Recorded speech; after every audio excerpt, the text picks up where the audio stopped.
નમસ્કાર મિત્રો, મારું નામ વિનોદભાઈ ચૌહાણ છે. હું નાગરિક સેવા સંગઠન ચલાવું છું અને નાગરિક સેવા સંગઠન હેઠળ છેલ્લા 2 વર્ષની અંદર આપણે ખાસી એવી લોકજાગૃતિ દરેક સોસાયટીની અંદર આખા ગુજરાતમાં લાવ્યા છીએ. રીડેવલપમેન્ટના નામે જે આપણી સાથે ખોટું થઈ રહ્યું છે એના આપણે ઉજાગર કર્યું છે. સોસાયટીએ માણસો જાગૃત થયા છે અને જે લોકો જાગૃત થયા છે એ એમના હકની માગણી કરી રહ્યા છે.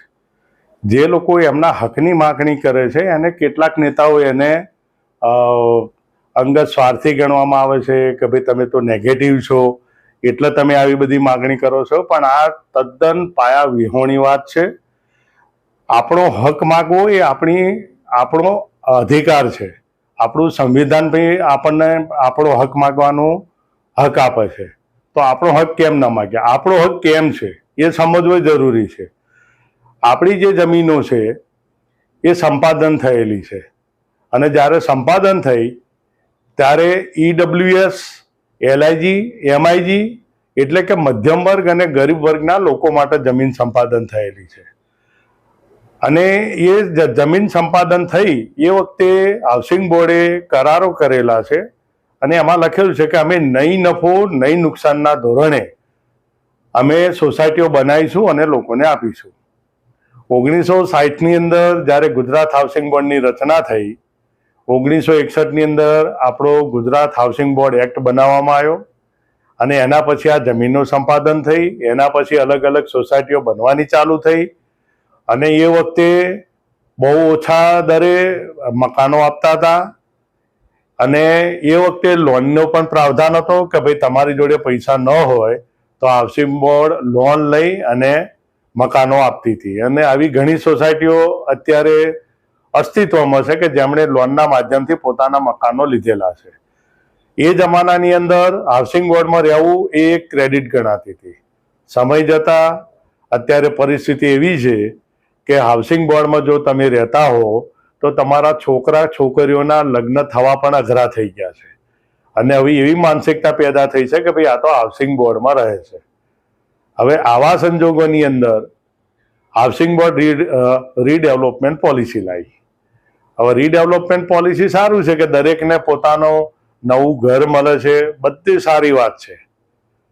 હવે જ્યારે આપણે જે જૂના મકાનો હતા એના ફિટનેસ સર્ટિફિકેટ 40 થી 50 વર્ષના જે તે સમયના કોન્ટ્રાક્ટરોએ હાઉસિંગ બોર્ડના આપેલા છે.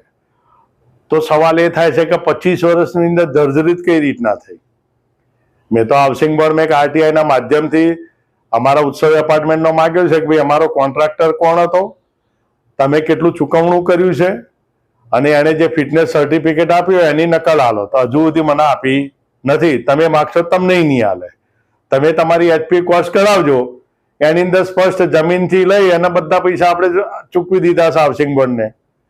તો પછી હાઉસિંગ બોર્ડ એમ કેમ કહે છે કે ભાઈ આ જમીનના માલિક અમે છીએ, તમારું કશું ના ચાલે?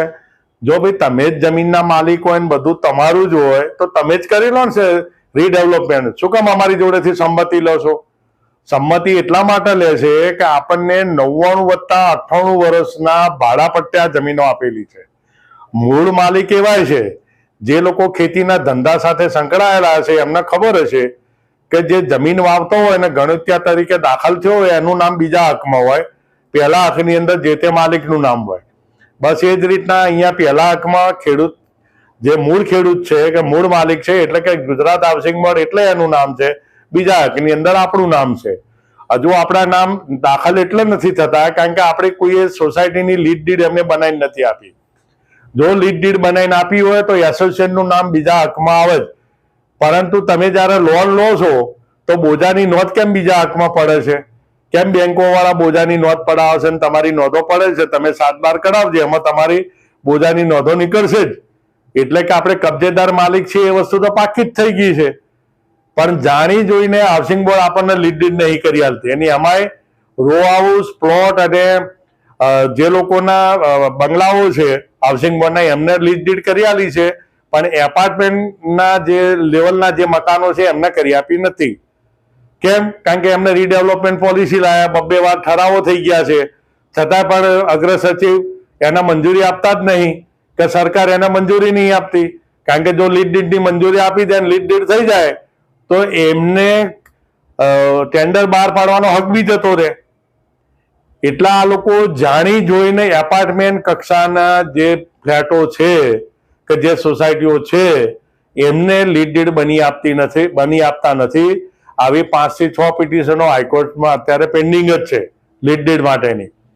મેં આરટીઆઈ એફોર્ડેબલ હાઉસિંગ મિશનમાં કરી અને લીડ ડીડની માગણી કરી. એફોર્ડેબલ કોને કહેવાય એની માગણી કરી, કેટલા મીટર સુધીના તમે મકાનો બનાવી શકાય એની માગણી કરી. તો ફરતી ફરતી મારી આરટીઆઈ આવડામાં ગઈ. આવડાએ મને એવિડન્સ આપ્યા. એમાં સ્પષ્ટ છે કે મેટ્રો સિટીની અંદર 80 થી 90 મીટરથી મોટા મકાનો બની શકતા નથી. આ એફોર્ડેબલની વ્યાખ્યા છે. નાની સિટી હોય તો 60 મીટરથી મોટા નહીં બની શકતા. વેચાણમાં બી 45 થી 60 લાખથી વધારે વેચાતા નથી. જ્યારે રીડેવલપમેન્ટની અંદર બિલ્ડરો આપણને એક ખૂણામાં નાખી, એટલે કે કોઈ પણ એક જગ્યામાં નાખીને બધાનો સમાવેશ કરે છે, પછી એના પ્રીમિયમ મકાનો બનાવે છે. હવે આ પ્રીમિયમ મકાનો તો એફોર્ડેબલમાં આવી જ ના શકે, કારણ કે આપણી પોલિસી તો એફોર્ડેબલ હાઉસિંગની છે. માટે જ્યારે તમે સંમતિ કરાર બિલ્ડર જોડે કરો ત્યારે એમાં સ્પષ્ટ લખો કે ભાઈ સદરહુ પોલિસી રીડેવલપમેન્ટ પોલિસી એફોર્ડેબલ હાઉસિંગની છે, માટે આ સોસાયટીમાં કોઈ પ્રીમિયમ મકાન બનાવવામાં નહીં આવે. એફોર્ડેબલ અંતર્ગત જે માપ લખેલા હોય એનાથી મોટા મકાનો બનાવવામાં આવશે નહીં. ને જો બનાવો તો ઘર દીઠ 25 લાખ રૂપિયા પેનલ્ટી તમો બિલ્ડરે અમો રહીશોને આપવાની રહેશે. એક આ લખો. બીજું, કોમર્શિયલ થતા નથી. રહેણાંકની સોસાયટીમાં કોમર્શિયલ કરી નહીં શકાતું, આવું ગોકુલ એપાર્ટમેન્ટની સોસાયટીઓમાં જવાબ આપેલા છે. અને ભાવનગરની એક સોસાયટીનો મસ્જિદનો એક કેસ હતો હાઈકોર્ટની અંદર. એમાં હાઉસિંગના વકીલે પણ કીધેલું છે કે ભાઈ રહેણાંકની સોસાયટી છે એટલે આની અંદર કોમર્શિયલ ના થઈ શકે. આ વાતનો ઉલ્લેખ જે મેડમ સાહેબે જે જજમેન્ટ આપ્યું હતું એની અંદર કરેલો જ છે. આપ કોઈ પણ એ જજમેન્ટની નકલ કાઢીને જોઈ શકો છો. તેમ છતાંય હાઉસિંગ બોર્ડ રીડેવલપમેન્ટની અંદર કોમર્શિયલ કરવાની પરવાનગી આપે છે. હવે જો રહેણાંકની સોસાયટીમાંથી જો તમારે કોમર્શિયલ કરવું હોય તો કલેક્ટર સાહેબને હેતુફેર કરાવવું પડે. કલેક્ટર સાહેબ જોડેથી હેતુફેર કરાવવું પડે. અને આ હેતુફેરની અરજી માત્ર ને માત્ર એસોસિએશન જ આપી શકે, હાઉસિંગ બોર્ડે ના આપી શકે. આવી સોસાયટીઓ ઘણી એવી છે પ્રાઇવેટમાં કે જેઓના રેકોર્ડ ન મળવાથી એ લોકોની અરજીઓ ખારીજ કરવામાં આવી છે કે ભાઈ તમને હેતુફેર કરી આપવામાં આવશે નહીં. આના પુરાવા છે મારી પાસે, જેને બી જોઈતા હોય હું આપીશ. એટલે આ એક આપણું મહત્વનું વિચારવાનું છે કે રહેણાંકની સોસાયટીઓમાં જો કોમર્શિયલ બિલ્ડરે કરવું હોય તો સંમતિ કરારમાં લખાવજો કે ભાઈ તમારે કલેક્ટર સાહેબથી હેતુફેરનો લેટર અમો તમામને આપવાનો રહેશે. અને જો તમે નહીં આપો અને કોમર્શિયલ કરશો તો તમામ રહીશોને 25 લાખ રૂપિયા પેનલ્ટી બિલ્ડરે તમામ રહીશને આપવાની રહેશે. લખાવશો તો એક પણ બિલ્ડર ખોટું કામ કરતા અટકી જશે. આવા ઘણા નાના નાના પોઈન્ટ છે કે જે આપણે હવે સમજવાની જરૂર છે. કારણ કે હવે હાઉસિંગ બોર્ડ બિલ્ડર તરફી થઈ ગયું છે, આપણું સાંભળતા નથી. અને કોઈ પણ નિર્ણયો હોય તો એમના ફાયદો થાય એવા કરે છે. હાઉસિંગ બોર્ડ જ્યારે ટેન્ડર બહાર પાડે છે તો માત્ર ને માત્ર ખાલી આપણા જેટલા મકાનો છે એટલા જ બતાવે છે, કેમ આખા પ્લોટનું નહીં કરતો? હમણાં મેં એક સોસાયટીનો જે એક કહેવાતા નેતાની સોસાયટી છે એનો ડેવલપમેન્ટ એગ્રીમેન્ટ મેં કાઢ્યો, રજીસ્ટર કરાયેલો, તો બધાને મળશે. પૈસા ભરો બધાને મળી જશે. ડેવલપમેન્ટ એગ્રીમેન્ટ કરાયો, ક્યાંય કશું લખેલું નહીં. એમાં માત્ર ને માત્ર આખા પ્લોટનો ડેવલપમેન્ટ એગ્રીમેન્ટ કર્યો છે. તો તમે ડેવલપમેન્ટ એગ્રીમેન્ટ જયારે આખા પ્લોટનો કરો છો તો પછી તમે આખા પ્લોટનો પ્રોજેક્ટ રિપોર્ટ કેમ નથી માંગતા? એક પણ બિલ્ડર જોડેથી પ્રોજેક્ટ રિપોર્ટ લીધા વગર બધાને એલઓએ આલેલા છે. હવે જો પ્રોજેક્ટ રિપોર્ટ માંગવામાં આવે તો 200 કરોડ ઉપરના આવે, અને 200 કરોડ ઉપરના પ્રોજેક્ટ રિપોર્ટ આવે તો બધાનું ગ્લોબલ ટેન્ડર બહાર પાડવું પડે. એમાં જે ફાસ્ટ ફૂડ જે કે આ બિલ્ડરો અત્યારે આવી ગયા છે કે જેના નામે આપણે પહેલી વાર સાંભળીએ છીએ, એ એકે બિલ્ડર ટકવા પાત્ર નહીં. અને સારી સારી કંપનીઓ, અદાણી છે, એલએનટી છે, આવી ટાટા છે, આવી સારી સારી કંપનીઓ જો ગ્લોબલ ટેન્ડર બહાર પડે તો આવે. અને કામ કરે ને એ લોકોની કામ કરવાની ગુણવત્તા કહેવાની કઈ જરૂર નહીં. સારામાં સારી ગુણવત્તાવાળા મકાન આપણને મળે, એમાં કોઈ શંકાનું સ્થાન નહીં. તો હાઉસિંગ બોર્ડ કેમ કોઈના પ્રોજેક્ટ રિપોર્ટ લેતું નથી? કેમ આખા પ્લોટના પ્રોજેક્ટ રિપોર્ટ લો અને દરેકને આપો? તો હાઉસિંગ બોર્ડ પોતે જ ટેન્ડરનું વાયોલેશન કરે છે. તો ટેન્ડરનું વાયોલેશન જે સોસાયટીમાં થયું હોય એ સોસાયટીનો કોઈ પણ એક રહીશ ટેન્ડરના વાયોલેશનની ફરિયાદ આવો, જવાબદાર અધિકારીઓ ઉપર તરત જ એક્શન લેવાશે. વિજિલન્સમાં ફરિયાદ આપો, એન્ટી કરપ્શનમાં ફરિયાદ આપો કે ભાઈ પૈસાની લેતી દેતી કરીને આ લોકો જાણી જોઈને ટેન્ડરનું વાયોલેશન કરે છે. બધે વાયોલેશન અટકશે, બધે પ્રોજેક્ટ રિપોર્ટ લેવાતા થઈ જશે. અને આ જે માઇનસમાં ટેન્ડર લાવવાનો જે ખેલ ચાલુ થયો છે એ પણ સમજવા જેવો છે કે જ્યારે ઓરિજિનલ પોલિસી બની 2016 ની અંદર, તેમાં 3 હિસ્સા પાડવામાં આવ્યા હતા: 33.33, 33.33 અને 33.33. એક હિસ્સો તો આપણો જે જૂના રહીશો રહે છે એમનો, બીજો હિસ્સો તો હાઉસિંગ બોર્ડનો અને ત્રીજો હિસ્સો હતો બિલ્ડરનો. હવે જે ત્રીજો હિસ્સો હતો જે હાઉસિંગ બોર્ડનો હતો એમાં એના મકાન બનાવીને હાઉસિંગ બોર્ડને આપવાના હતા. જે વધારે મકાનો બનાવીને આપતા હતા એ લોકોને ટેન્ડર આપવામાં આવતું હતું. આ પોલિસીમાં એનો ઉલ્લેખ પણ છે. સમય જતા આનંદ વિહારના એની અંદર કેસ થયા, એકતા ફેસ્ટિવલમાં કેસ થયા. એના પછી હાઉસિંગ બોર્ડે પોલિસી બદલી. હાઉસિંગ બોર્ડે પોલિસી બદલીને એવું લાગે કે જે વધારે પ્રીમિયમ આપે એને ટેન્ડર આપવું. બહુ સારી વસ્તુ છે કે ભાઈ મકાન લઈને વેચવા જાય તો હાઉસિંગ બોર્ડને તકલીફ થતી હતી, પણ તકલીફ હાઉસિંગ બોર્ડની જગ્યાએ બિલ્ડરને વધારે થતી હતી. કારણ કે હાઉસિંગ બોર્ડ એના નીતિ નિયમથી વેચવાની નોબત આવે. એટલે કે દરેકના એમના ફાઇનાન્શિયલી રેકોર્ડ જોવા પડે, ડોક્યુમેન્ટ મંગાવવા પડે, અને એમઆઈજી એલઆઈજીના જે નીતિ નિયમો છે 7 લાખ, 10 લાખ, 15 લાખ, 25 લાખ એ મર્યાદામાં વેચવું પડે. બિલ્ડરને 1 કરોડમાં વેચવું હોય તો વેચી ના શકે. એટલે જાણી જોઈને એક નવી પોલિસી લાયા કે પ્રીમિયમ લઈ લો. સારી વસ્તુ છે, પણ 1-2 જણના પ્રીમિયમ આવ્યા પછી આ લોકો નવું ટોળકું લાયા કે ભાઈ માઇનસમાં ટેન્ડરો આપો. હવે તમને બહુ મજાનો હાસ્યાસ્પદ કિસ્સો કહીશ કે શાસ્ત્રીનગરની સોસાયટી, 2 સોસાયટી છે, એમાં તમે જો વરદાન ટાવરથી જશો તો જમણી બાજુની સોસાયટી માઇનસમાં છે, વચ્ચે રોડ છે અને ડાબી બાજુ વાળી પોઝિટિવ છે. આ કેવું? શું બિલ્ડરનો આમાં નુકસાન જાય છે? આજે એક મકાન બનાવવાનો ખર્ચો મેક્સિમમ 20 લાખથી વધારે આવતો નહીં, તો શું બિલ્ડરને આમાં નુકસાન ગયું એટલે એને માઇનસ આલ્યું? માઇનસમાં ટેન્ડર આલે એટલે એને ટીડીઆર મળે, અને ટીડીઆર મળે, એક ટીડીઆર 2.5 રૂપિયાથી 3.5 રૂપિયા વેચાય, પ્લસ એના જે મકાનો બને એ બી બિલ્ડરને વેચવાના. એમાં હાઉસિંગ બોર્ડને ઠન ગોપાલ, સરકારને ઠન ગોપાલ. સરકારને આર્થિક નુકસાન કરાવવાની ગણતરી શેના માટે હાઉસિંગ બોર્ડે કરી? કેમ સરકારને નુકસાન કરાઈ રહ્યા છે? કેમ એનો વિરોધ નહીં કરતા? કેમ તમે માઇનસમાં ટેન્ડરો કેન્સલ કરીને નવા ટેન્ડર બહાર નહીં પાડતા?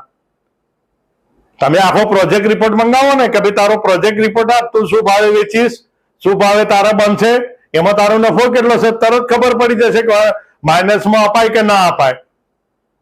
કેમ આની ઉપલા લેવલથી તપાસ નહીં થતી? મેં તો વિજિલન્સમાં 117 સોસાયટીના ટેન્ડરો બહાર પડ્યા, એમાં માઇનસમાં અપાય. મેં વિજિલન્સમાં ફરિયાદ આલેલી જ છે. અત્યાર સુધી એક જ અધિકારીની બદલી થઈ, હજુ સુધી કોઈની કેમ નહીં થતી? કેમ તપાસ હજુ ગોકળ ગતિએ ચાલે છે? 1-1.5 વર્ષ થવા આવ્યું, હજુ તપાસ ગોકળ ગતિએ જ ચાલે છે. હજુ માઇનસમાં ટેન્ડરો બહાર પાડવાની હાઉસિંગ બોર્ડ કરી જ રહી છે કામગીરી. કેમ સ્ક્રુટિની કમિટી જેમણે જે કઈ કમિટીઓ બનાવી છે કેમ એમની ઉપર એક્શન લેવામાં નહીં આપતી? સરકારને આર્થિક નુકસાન જઈ રહ્યું છે, મેં ફરિયાદ કરી છે તો સરકાર પર ચૂપ છે. કેમ? શું કોઈને અંગત લાભ મળી રહ્યા છે આમાં? જ્યારે આપણી પોલિસી એફોર્ડેબલ હાઉસિંગની છે, એફોર્ડેબલ હાઉસિંગમાં જેમ મેં કીધું એમ કે 80 મીટર ને 90 મીટરથી મોટા મકાન મેટ્રો સિટીમાં નથી બનતા, અને 60 મીટરથી મોટા નાની સિટીમાં નહીં બનતા. તો આ 100 ઉપરના જે ચોરસ મીટરના મકાનો બિલ્ડરો બનાવી રહ્યા છે, શું એ ટેન્ડરનું વાયોલેશન નથી? જો તમે એને પરવાનગી આપો છો તો જૂના રહીશોએ શું કોઈ ગુનો કર્યો છે? તો એમને એટલા બનાવીને આપો ને. જમીન એમની છે, પૈસા એમણે ભરી દીધા છે, ઉપરથી મલાઈ તમે ખાઓ છો. તો એક 40% લોલીપોપ આપી અને તમે કેમ એમની જોડેથી લખાણો લો છો? અને એ બી જયારે તમે દસ્તાવેજ કર્યા એ તમે અમારા દસ્તાવેજ બિલ્ટઅપ મુજબ કરેલા છે, અને જયારે આપવાની વાત આવી તો કાર્પેટ મુજબ ગણો છો, ને એમાં પણ રેરા કાર્પેટ મુજબ નહીં, વચ્ચેની દિવાલો કાપીને કાર્પેટ ગણો છો. મારી સોસાયટીમાં 52 ચોરસ મીટર થાય છે બિલ્ટઅપ, અને 36.36 ચોરસ મીટર અમારું કાર્પેટ થાય છે. બિલ્ડર અમને 50.48 ચોરસ મીટર આલે છે, અને નવાની અંદર અમારો બિલ્ટઅપ 58 કે 60 ચોરસ મીટર જ થશે. જયારે 52 ચોરસ મીટર પ્રમાણે 72 ચોરસ મીટરની આજુબાજુ થાય, અને પેલો 60 થાય, તો 12 મીટર અમને ઓછું કેમ મળે છે? અને મેં આઈટીઆઈ કરી તો હજુ હાઉસિંગ બોર્ડ એનો ખુલાસો નહીં કરતી. ગોકુલની અંદર એક રહી છે આ રીતના આની ફરિયાદ બી કરી કે ભાઈ મને મારા પૈસા રિફંડ આપો, તો એમની ઘરના ફોટા પાડીને એમ કે એવા નોટિસો આલો તમે વધારાનું બાંધકામ કર્યું છે, આ કર્યું છે.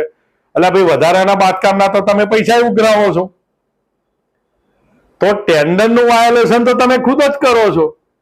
હાઉસિંગ બોર્ડ ખુદ જ ટેન્ડરનું વાયોલેશન કરે છે, તો એમની પર કાર્યવાહી કેમ સરકાર નહીં કરતી?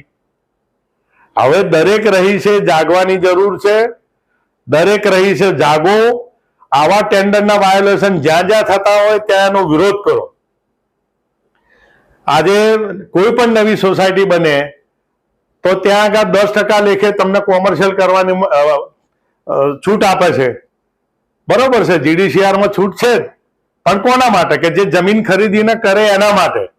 એમાં બી બિલ્ડરે હેતુફેર કરવા માટે જે જમીન જે એનેમાં જે કેટેગરીમાં થઈ હોય, એટલે કે એને એના પ્રકાર છે કે કોમર્શિયલ છે, ઇન્ડસ્ટ્રીયલ છે, રહેણાંક છે, ને રહેણાંક પ્લસ કોમર્શિયલ છે. હવે જો એને રહેણાંકમાં એને કરાવ્યું હોય તો એને કોમર્શિયલ કરવું હોય ત્યારે કલેક્ટર જોડેથી પરવાનગી લેવી જ પડે છે, હેતુફેર કરાવવો જ પડે છે, ને એના પૈસા ભરવા પડે છે. જયારે આપણી મોટા ભાગની સોસાયટીઓ રહેણાંકમાં છે તો કોમર્શિયલ કરવા માટે કેમ હાઉસિંગ બોર્ડ હેતુફેરની પરવાનગીનો લેટર બિલ્ડર જોડે નથી માંગતા? કેમ મંજૂરી આપી દે છે? એક સોસાયટીનો અમે હમણાં બાનાખત કરાયું. હવે એવું કહે છે કે ભાઈ ત્યાં 99+98 વર્ષના અમે બધાના મકાનોના કન્વેન્શન ડેટ કરવાના છીએ, તો ત્યાં આગળ અમે બાનાખત કરાય તો બાનાખત 1 કરોડ ને 6 લાખ રૂપિયાનું છે, અને એની અંદર હાઉસિંગ બોર્ડે સહી કરેલી છે પાછી, અને એમાં ક્યાંય 99+98 વર્ષનો તો ઉલ્લેખે નહીં.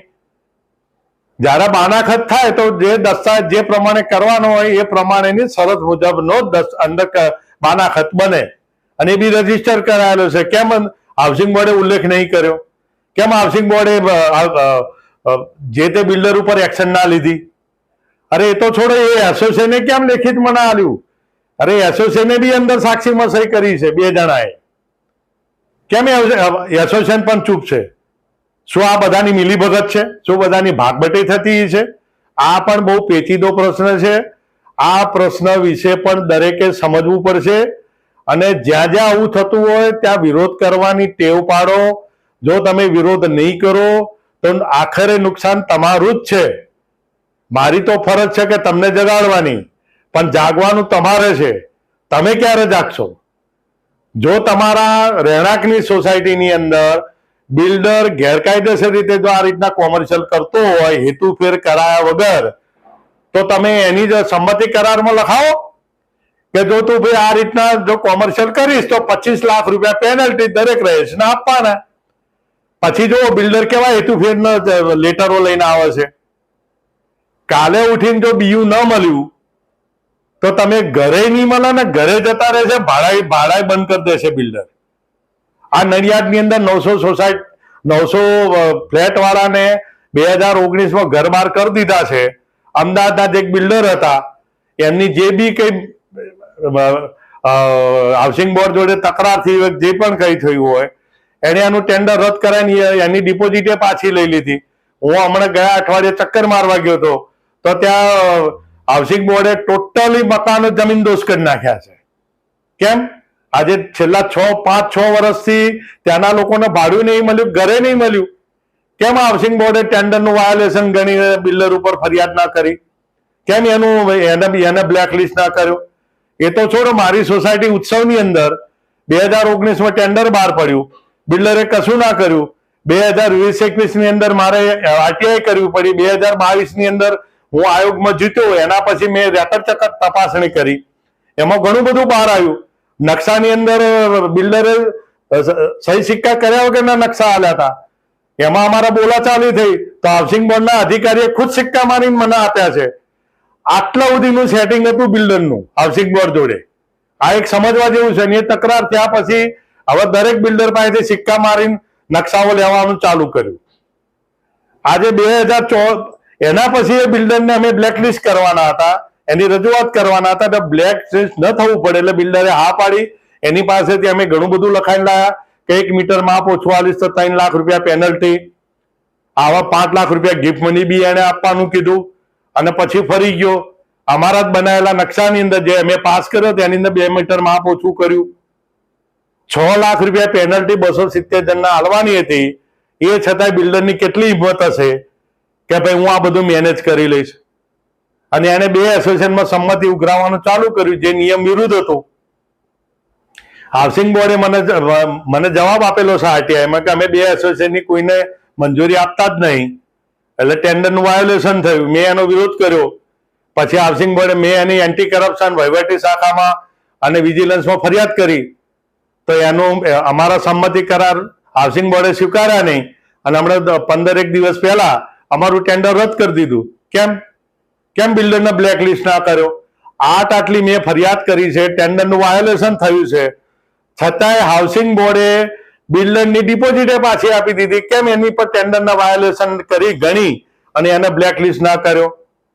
મેં તો મારી કાર્યવાહી ચાલુ કરી જ દીધી છે અને હું વકીલ મારફતે હવે નોટિસ પણ આલવાનો છું. આવું દરેક સોસાયટીમાં ન થાય એ માટે જાગૃત બની જાઓ. જ્યારે પણ તમારી સોસાયટી રીડેવલપમેન્ટમાં જતી હોય તો આટલું અવશ્ય લખાવજો કે ભાઈ અમે એક કોમન પ્લોટ અને એક જ એસોસિએશન લઈશું, એક જ જેવા તમારે મકાનો બનાવવાના રહેશે અને રોડ સાઈડ વાળાના રોડ સાઈડ જ મકાન આપવાના રહેશે. આ અંગેનો સરકારનો પરિપત્ર થયેલો જ છે.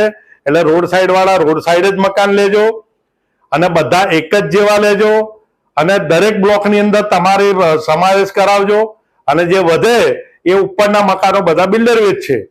કોમર્શિયલ ન હોય અને જો તમારી સોસાયટી રહેણાંકની હોય કોમર્શિયલ બિલ્ડર કરતો હોય તો એની જોડે તમે ફરજિયાત હેતુફેરનો લેટર માંગજો. અને જો લેટર ના આલે અને કોમર્શિયલનો નકશો પાસ કરે તો ફરજિયાત 25 લાખ પેનલ્ટી બિલ્ડરે આપવી પડશે દરેક રહીશને. એવું તમે સંમતિ કરારમાં લખાવજો. બીજું, નવા મકાનની અંદર એસી તો લાગવાના જ, એટલે 3 કિલો વોટનું વાયરિંગ માંગજો. પછી 6 કિલો વોટનું સોલાર ફરજિયાત ટેન્ડરની અંદર લખેલું જ છે, સરકારની પોલિસી છે કે આપવું પડે. એની જગ્યાએ 12 વોટનું માંગજો. 2 કોમન લિફ્ટ અને એક સામાન લઈ જવા માટેની લિફ્ટ, એવી 3 લિફ્ટો માંગજો. એમ્યુનિટીઝ માંગજો. પછી આપણે એસોસિએશન માટેનો એક હોલ માંગજો, એક ઓફિસ માંગજો. આવા ઘણા મુદ્દા છે કે જે આપણે માંગવાની જરૂર છે અને આ માંગજો ને ફરજિયાત લખજો. હમણાં એક નવું જાણવા મળ્યું છે કે ડાયરેક્ટ ત્રિપક્ષીય કરાર હવે તો એસોસિએશન કરવાની છે. તો તમે જ્યારે પણ ટેન્ડર માટે સંમતિ આપો ત્યારે સહી કરો અને એની નીચે લખજો કે આ સંમતિ માત્ર ને માત્ર ટેન્ડર પૂરતી જ છે, એનો ક્યાંય ઉપયોગ કરવો નહીં. એનાથી ફાયદો એ થશે કે સરકારનો જે નિયમ છે કે 75% ટેન્ડર બહાર પડ્યા પછી જ્યારે એલઓએ અપાય, એલઓએ પછી ઇન્ડિવિજ્યુઅલ બિલ્ડર અને રહી છે 300 રૂપિયાના સ્ટેમ્પ પેપર ઉપર સંમતિ કરાર કરવાના હોય છે. એમાં બિલ્ડર જે આપણને આલવાનો હોય એનું બધું મેન્શન થતું હોય છે અને એ ઇન્ડિવિજ્યુઅલ થાય છે. હવે જો તમે આવું લખશો તો બિલ્ડરને ફરજિયાત તમારી જોડે સંમતિ કરાર કરવા પડશે અને આવી 75% સંમતિ થાય એના પછી ત્રિપક્ષીય કરાર થશે. બીજું, તમે દરેક સોસાયટીમાં રીડેવલપમેન્ટ કમિટી બનાવજો. એમાં 1-2 સિવિલ એન્જિનિયરનો સમાવેશ કરજો. ન હોય તો બહારથી હાયર પણ કરજો. જ્યારે દેખરેખ રાખવાની હોય કન્સ્ટ્રક્શનની તો એના માટે પીએમસી એજન્સી હોય છે હાઉસિંગ બોર્ડની, એની પર આપણી ટેકનિકલ કમિટી બનાવજો. અમે તો બનાવી હતી જ ઉત્સવ એપાર્ટમેન્ટમાં, એમ તમે પણ બનાવજો કે ભાઈ પીએમસી એજન્સી તો હશે ભાઈ તારી, પણ મારી ટેકનિકલ કમિટી જે કે એ તારા માન્ય રાખવું પડશે. એટલે ચણતરની અંદર બાંધકામની અંદર જે કંઈ ખોટું કરશે એ ત્યાં પકડાઈ જશે અને પકડાય એટલે એની પેનલ્ટી લખજો કે જો પકડાશે આવું ખોટું કરતા બાંધકામમાં જો ખોટું કર્યું છે તો 25 લાખ રૂપિયા પેનલ્ટી ગઢ દીઠ આપવાની. જો ખોટું કરશે તો જ પેનલ્ટી આપવાની છે. સાચો બિલ્ડર હશે એટલે લખીને આપશે, કારણ કે સાચા બિલ્ડરને સાચું કામ કરવું છે. પેનલ્ટી તારા હાલવાની આવે કે ખોટું કરે તો હાલવાની આવે. દરેક સાચા બિલ્ડરો લખીને જ આપશે. માટે તમે ફરજિયાત, તમે જ્યારે બિલ્ડર જોડે સંમતિ કરાર કરો ત્યારે આ ફરજિયાત લખજો. બીજું બિલ્ડરો લખાવે છે કે ભાઈ સંમતિ કરાર એકવાર થઈ ગયા પછી રદ ના થાય. કેમ રદ ના થાય ભાઈ?